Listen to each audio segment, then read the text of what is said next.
Obviously, the ancients cared about demigods, but surely modern people have evolved beyond this cult of hybrid demigods.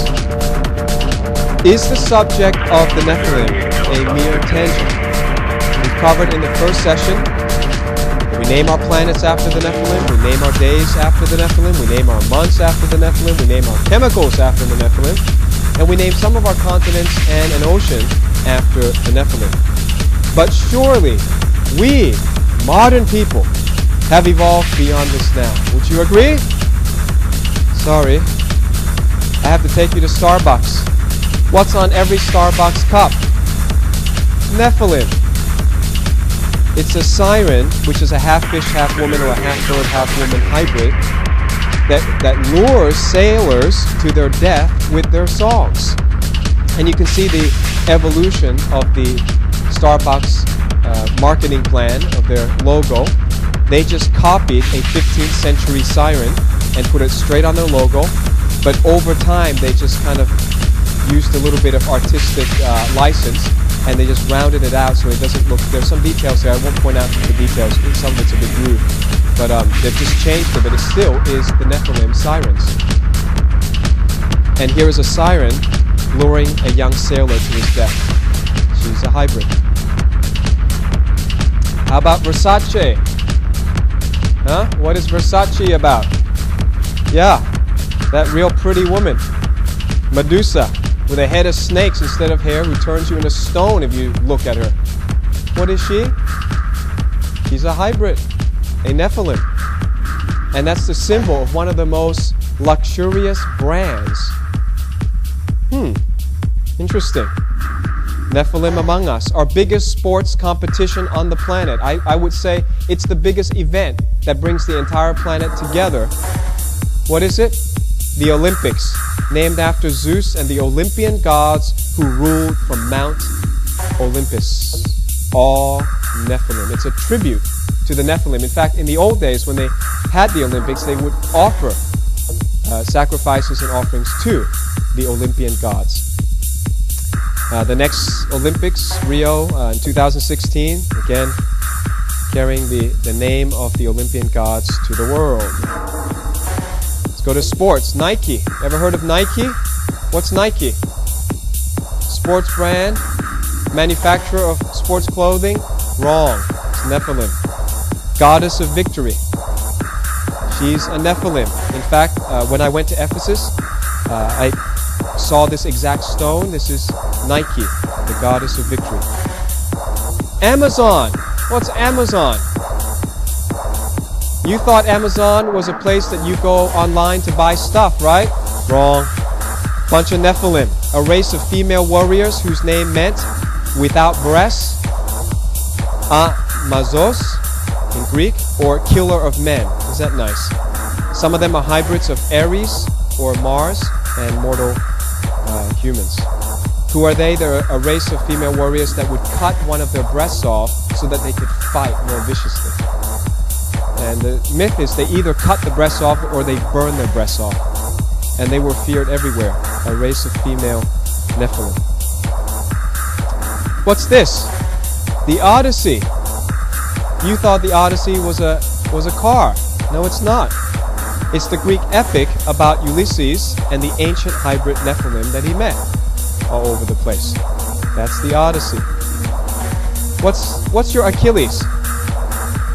Your Achilles tendon is a tendon that is named after the god, the demigod Achilles, whom Brad Pitt played in a movie. He's the hybrid son of goddess Thetis and Peleus, who is a friend, a mortal, a friend of Hercules. Now Thetis tried to make him immortal by dipping him in the river Styx. Remember the river that separates our world from hell? But the part by which he held him, which was his ankle, was left vulnerable. And so in one battle, Paris, who's a man, shot Achilles in the heel and killed him. Today, a person's weakness is called his Achilles heel. Why? It's named after a hybrid Nephilim. Hollywood just can't get enough of demigods. They can't come up with any new stories that makes more money or sells better. So they made Thor recently, a tribute to the Norse god of thunderbolt, a Nephilim. This is Arnold Schwarzenegger in one of his early roles on cinema. He's played Hercules, half god, half human, son of Zeus, and Alcmene, played by Arnold Schwarzenegger. And a movie that's coming up next year, Hercules again. It's going to be played by Dwayne Johnson, or The Rock, coming out August next year, 2014. They just can't get enough of these demigods. People like them. Twilight. Vampire breeds with a female human to produce hybrid. X-Men. Genetically engineered superhumans. Hybrid. Yeah, real pretty, aren't they? And they always look so evil, huh? We just can't get enough of hybrids. See, it's so easy to look back at the Greeks and the Romans and say how foolish they were. But think about how much money people spent because of their belief about this stuff. Now, there is a Christian allegory called The Chronicles of Narnia by C.S. Lewis, in which many hybrids are featured. Here is a satyr, which is a half man, half goat. He's a Nephilim. Here's a centaur, half man, half horse. Nephilim. Here's Planet of the Apes, genetically engineered apes with human genes for enhanced intelligence. Hybrid. They're making another one. Evolution becomes revolution. The rise of the Planet of the Apes. That hasn't come out yet, has it? I think that's coming out. Hybrid. Right? When aliens come in Hollywood movies, what do they want? They want human genes for manipulation. They want to make genetically modified organisms. Hollywood loves genetic engineering. We just can't get enough of it. Tom Cruise in a recent movie, Oblivion. He's a drone repairman, Tech 49. Jack Harper finds his genes have been taken by aliens to create a reprogrammed race of humans. Interesting, isn't it? How so many things from the ancient time until now points to something. It points to something in the past that evidently happened according to the Bible, and it seems like something that is also on the horizon. Now the question is, why should Christians care? I've left this part to the second session.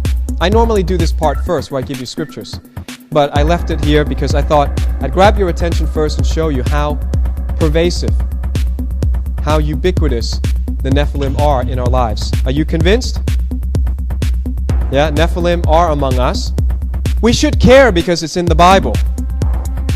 We know that the rabbis named 7 demigod hybrids in the Bible. The Nephilim, the fallen ones, the Rephaim, the dead ones, the Anakim, the Zamzumim, the Imim, the Gibborim, and the Avim. They named 7 of them. This is not just some tangent thing. And they did not take it as myth. There are hybrids in heaven, in case you didn't know. Ezekiel chapter 1 verse 10 talks about a creature that I think you would be shocked to meet on the street. Here's what he looks like. As for the likeness of their faces, each had the face of a man. Each of the 4 had the face of a lion on the right side. Each of the 4 had the face of an ox on the left side. Each of the 4 had the face of an eagle. Imagine meeting one of these. If you can't get along with someone because their skin color is slightly different from you, you're going to be unpleasantly surprised by heaven. Because there is so much more diversity in heaven, and God's saying, get used to it. I'm a God of diversity. I like making things, but I want to make them. You are not allowed, you're not authorized to tamper with the genetic code. Revelation chapter 4 verse 7 mentions it again, a hybrid in heaven. The first living creature was like a lion, the second living creature like a calf, the third living creature had a face like a man, the fourth living creature was like a flying eagle. And it's all like. He just couldn't find the words to describe it. There are definitely some strange creatures in heaven. Ezekiel chapter 10 verse 9 to 10 in the New Living Translation, he said, I looked, and each of the 4 cherubim had a wheel beside him, and the wheels sparkled like beryl, like a jewel. All 4 wheels looked alike and were made of the same were made the same. Each wheel had a second wheel turning crosswise within it. That's a strange creature. If you think about it, it's not that strange because we have one thing that is a perfect circle in our makeup. It's our eye. Our eye is the only perfect circle that I see in our body. But God likes it, and so God made some creatures with a bunch of perfect circles all over, I guess with a bunch of wheel-looking things around them. So we need to know that it's in the Bible, because once we understand this, the context will help us understand the Bible. It will help you understand things like why there was a flood of Noah, why God commanded the total annihilation of the Canaanites, because there were some strange things happening in that time, a genetic engineering, a genetic manipulation at that time. Why should Christians care? Because it's predicted to happen again. Ecclesiastes chapter 1 verse 9, that which has been is what will be. That which is done is what will be done. There is nothing new under the sun. And Jesus said in Matthew 24 verse 37 in the NIV, as it was in the days of Noah, so it will be at the coming of the Son of Man. That leaves it really open. As it was in the days of Noah, you have to ask, well, what happened in the days of Noah? Why was it that God had to destroy the whole world and save only 8 people? He would have saved more, but only 8 people decided to believe God. And everyone else was killed. Why? Because there was this genetic manipulation going on. Genesis 6, read it yourself, describes the genetic experiment that produced hybrids during Noah's day and brought judgment, a severe judgment, on the entire world. And then Jesus compares what's about to come to that. He says something preceded that catastrophe, and the same thing will precede the ultimate catastrophe. 2,000 years later, after Genesis 6, Israel was mandated to wipe out Canaan because of a repeat in genetic manipulation. We know that it happened because who did they meet when they entered Canaan? They met the giants. Aberrations of nature. Genetic mutants. One of them was named Goliath. And look at David dragging Goliath's head. That's not just a tall man. That is a hybrid. According to the Talmud, you may not have heard this before, according to the Jewish rabbis in the Talmud, you know who Goliath's mother was? It was Orpah, the sister of Ruth. Remember, Ruth said, I want to follow your God, Naomi, so I'm going to go back to Israel. But Orpah said, yeah, I'd like to go, but Naomi says, you don't have to go. She said, okay, then I don't have to go. So her heart wasn't there. You watch that among believers. A lot of people say the right thing, but their heart is not in it. Orpah was that kind of human, was that kind of lady. She said the right thing, but her heart was not really in it. And then she went and married a Nephilim, and she produced these giants. One of them was Goliath. So David actually killed one of his distant cousins, because David is the great grandson of Ruth. Right? Ruth was a sister-in-law of Orpah. Then we find the Nephilim are named in the Old Testament. There's Ishi-Benob. He's one of the 4 brothers of Goliath in 2 Samuel chapter 21, verse 16. He's killed by Abishai, the son of Zeruiah, which is David's nephew. Abishai is David's nephew. Zeruiah is David's sister. Lami is in 1 Chronicles chapter 20, verse 5. Again, there was war with the Philistines, and Elhanan, the son of Jair, killed Lami, the brother of Goliath, the Gittite, the shaft of whose spear was like a weaver's beam. Then we had a 6-fingered giant in 1 Chronicles 20, verse 6. Again, there was war at Gath, where there was a man of great stature with 24 fingers and toes, 6 on each hand and 6 on each foot. And he also was born to the giant. Then we have another one in verse 7. So when he defiled Israel, Jonathan, the son of Shemaiah, David's brother, killed him. So in all there were 5 giants from Gath killed by David and his proteges. Is that cool? You follow someone, you'll do their works. Those people who followed David, who was a giant slayer, they themselves became giant slayers. Find that encouraging? By the way, this may be the possible origin for the Indian greeting how, and I'm not sure how the fingers are. I believe it's this way. But the American Indians would greet each other like this. They say how. And they always show the number of fingers they have in their hands. Because according to some Native American legends, there were giants in America and they had 6 fingers and 6 toes. Believable? Well, I believe it because it's in the Bible. Why should we care? It's happened in recent history. It's not only happened long time ago in ancient history, it's happened in recent history.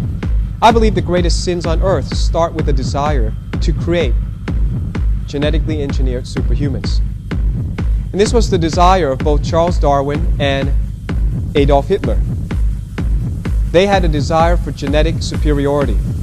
And these two characters, Darwin and Hitler, they're two sides of the same coin. They believed the same thing.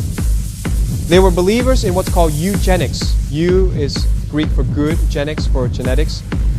They believed in the creation of a super race. Well, how do you create a super race? Well, they pitch it to the Germans that the potential to become gods. Have you ever heard that from someone before? Satan? The potential to become gods is well within our reach. Yeah, people like that. People get excited about genetic engineering. Yeah. Defying God now becomes scientific. And so, in the name of science,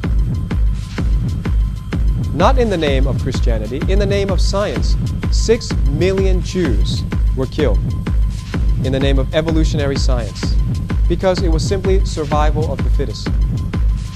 What a tragedy. You know, many young people don't even learn this anymore. We're probably about to get into World War III, where some of the worst stuff in the world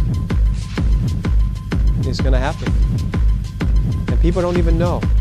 It was based on this desire for genetically enhanced humans that people allowed Hitler to do what he did. Eugenics was very popular. This is Darwin's cousin, Francis Galton. I think it's spelled with an A, G-A-L. He was the father of eugenics, close relative of this fellow. Very popular. There were eugenic societies. Instead of going to church, people went to eugenic societies. Over 65,000 people were sterilized under the official eugenics programs in the United States. Here are some signs. Some people are born to be a burden on the rest. See, that's what Darwinian evolutionary science teaches people. Here's another sign, war against the weak. Your belief is the foundation of what you do. Your belief is everything. Here's a German having his Aryan credentials checked by his nose size. But our God said that He created every human in His own image and likeness. We, all of us, are as human as Adam and Eve. There's been no evolution in the human race or any species. We've never seen any species turning into another species. Thousands were sterilized to keep the population down and the genetic pool pure. Are you hearing this argument? A lot of kids who go to university believe that the earth is overpopulated. Nonsense. We have so much. God has made this planet super abundant. We have so much resources to support way more than 7, 8, 9, 10 billion people. It's going to be a population explosion when Jesus comes back. The millennium will be full of people, and the earth is well capable of handling it. You fly across the world as much as I do, and you look out the window, you will find most of the planet is empty. Most of America, with 300 million people, is empty. The world was created by God to sustain lots more life. Our worth comes from not man, but from God.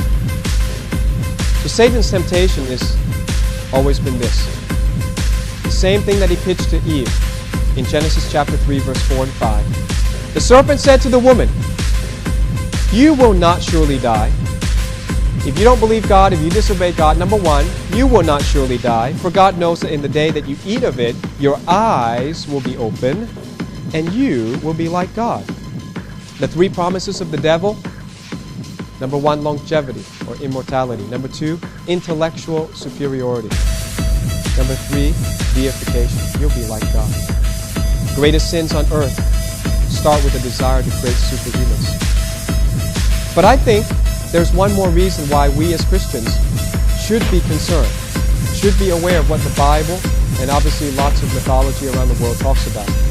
I believe it's actually happening right now. And if you're not paying attention, you'll miss it on your radar. There's a lot of genetic manipulation going on.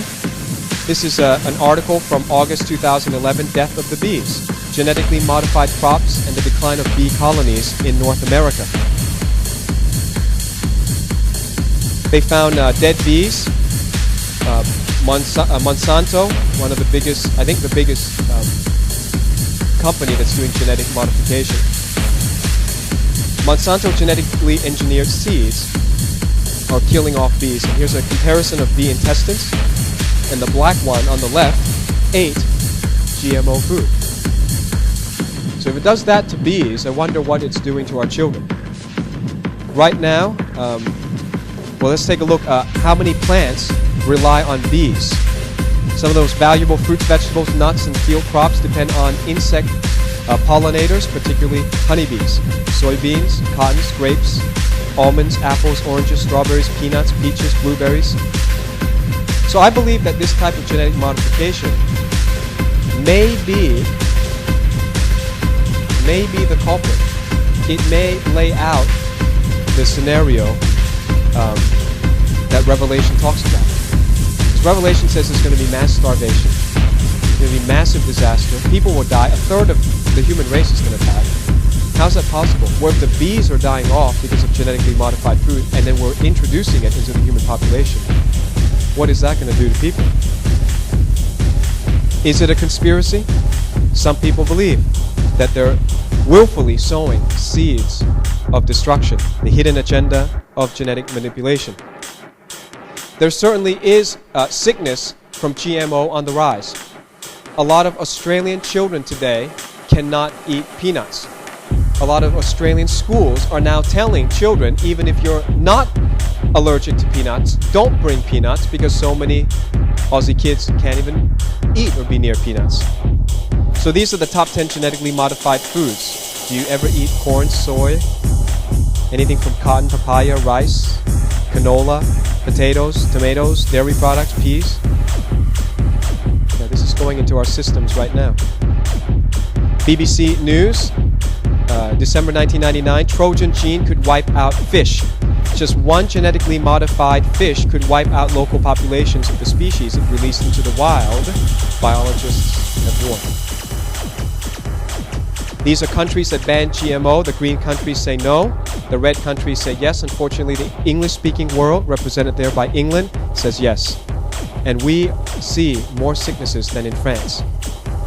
So you can see there's a difference. It's not just the red wine that the French drink. There's a lot of things going on behind the scenes. There's a growing use of humanized animals. That's what they call it. That's an article in 2011 in The Guardian. Humanized animals. Like this, a mouse ear hybrid. That's a mouse growing a human ear. Why are they doing that? Because they say artificial liver could be grown in other animals. And they always pitch it for the benefit of humanity. And people like that, don't they? Make you live longer. Make you immortal. Enhance your memory. Make you like God. And they're serious about this, you know? How about this goat-spider hybrid? You heard of Spider-Man? Now it's spider-goat. What do you get when you cross a spider with a goat? It may sound like a joke, but it is real. Meet spider-goat, a DNA-enhanced web-flinging nanny that may one day knit bones. They're doing this. They're saying the spider web is so wonderful, but we can't depend on spiders to make them because they're too little. So we'll make the goat spin spider webs, and then we can produce a lot more. How about this one? This was this year. Truth is stranger than fiction. First hamburger to be made from lab-grown meat. There you go. Delicious. How would you like some lab-grown hamburger? This beef never lived. He's not a cow that ever walked on grass, never saw the light of the sun. He was grown in a test tube. Fortunately for us, right now, one of these patties would cost over $100,000 to eat. That's how much it costs. Hey, look, my genetically modified fruit bit me back. Frankenfood. They're fun food. Taiwan breeds green glowing pigs. Scientists in Taiwan say they have bred 3 pigs that glow in the dark. Wonderful. Look at that. Mice that glow in the dark. Pretty soon your babies will glow in the dark. New federal guidelines will allow the creation of human-animal chimeras. If you don't know, chimera is from the Greek myth.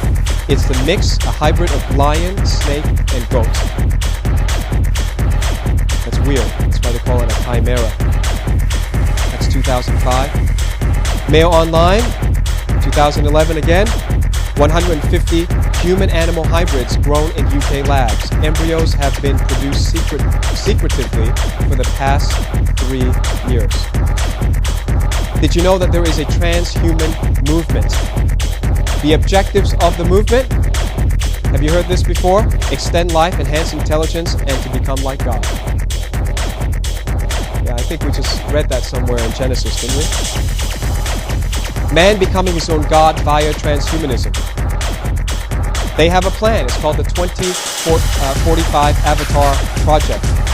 These are their stages. First, make a robotic copy of the human body, remotely controlled. Next stage, by 2020, make an avatar in which the human brain can be transplanted at the end of one's life. So your body can die, but we're going to take your brain and put it in another body. By 2030, we want an avatar with an artificial brain, because we don't even like your brain anymore, it might corrode, in which a human personality can be transferred at the end of one's life. And then by 2040 to 2045, their goal is to make a hologram-like avatar. So we don't even need humans anymore. And they are serious about this, because they believe they can be better than God. And that's always the human deception. Whenever we tamper with God's stuff, we always make it worse. Isn't that true? God made all these fruits and vegetables and nutrients that we can eat, and our food can become our medicine. But instead, we pay gazillions of dollars for pharmaceuticals to produce synthetic chemicals that are toxic and are killing us. And we say, no, we've got a better solution. It's our synthetic man-made chemicals going to make us healthy. See the deception of man? We always think we can one-up God, but you can't. Well, did you know the Dalai Lama supports the 2045 project? There he is. He says, I like it. Here's the founder of a political party based on Evolution 2045. Neo-humanity. They are serious. Right? And they see that different animals have different strengths. So we don't have the sight of an eagle, we don't have the speed of a cheetah, we don't have the digestive system of other animals. If we could just manipulate the human body and genome and just put all of these different genes in, we can create a superhuman. Here's one guy says cybernetic immortality. It's a fantasy or a scientific problem to be solved. Well, they believe the rich should be first to pay, and the rich are paying. They're joining transhumanism so that they can preserve their consciousness after they die in a perfect body. Remember Satan's 3 lies? You will not surely die, for God knows in the day that you eat of it, your eyes will be opened and you will be like God. Remember what Jesus predicted. He said this is going to happen in the last days. In chapter 24, verse 11 to 14, then many false prophets will rise up and deceive many. It's here, folks. It's already happening. So many people believe that they can become like God. That they don't need God. They don't need a Savior. And because lawlessness will abound, the love of many will grow cold. But he who endures to the end, would you say endures to the end? He who endures to the end shall be saved. And this gospel of the kingdom will be preached in all the world as a witness to all nations. And then the end will come. Don't put your hope in transhumanism, in genetic engineering. Put your hope in Jesus. He knew all of these things would be coming, and I think they're here. I don't know about the alien scenario. I'm not sure if the repeat of the Nephilim has to be outer space people. All that happened was some genetic manipulation. But the interesting thing that I'll close with is this. All the people that get surveyed who claim to have been abducted by aliens, all of them talk about genetic manipulation. All of them talk about their ovum or their sperm being forcefully taken out of them. So what's going on? I don't know, but every time aliens show up in Hollywood movies, they want our genes. And the scientists right now want to manipulate our genes.